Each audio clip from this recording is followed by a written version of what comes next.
At the beginning of Lent, I suggested that by the time I got to this point, I might be looking for excuses to stop giving things up.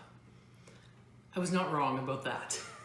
Only lucky me, I committed to giving up excuses this week instead. Imagine how I felt about that last night when I realized I had not yet put out the recycling. My recycling gets picked up at the crack of dawn. So if it's not out and ready, well, it just doesn't get picked up. And I was tired. So last night I could think of all sorts of reasons why it was probably better not to put out my recycling. Maybe the wind was going to get up. I didn't want it to get blown all over the neighborhood. And you know, it's not that full. It's probably better to wait another 2 weeks and give them a full bin instead of half of a bin. And I hadn't yet gone through some of the papers, so they weren't ready to go out yet.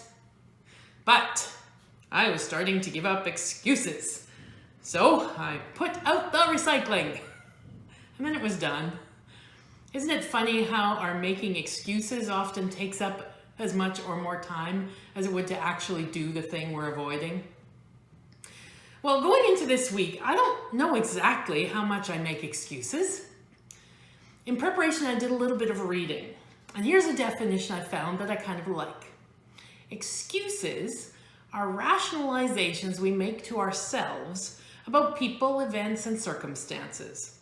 They're invented reasons we create to defend our behavior, to postpone taking action, or simply as a means to neglect responsibility.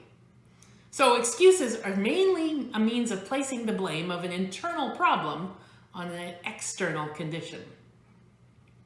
So some of the most popular are there's not enough time, there's not enough money, I don't know how, I'm not ready, it won't work, I can't change.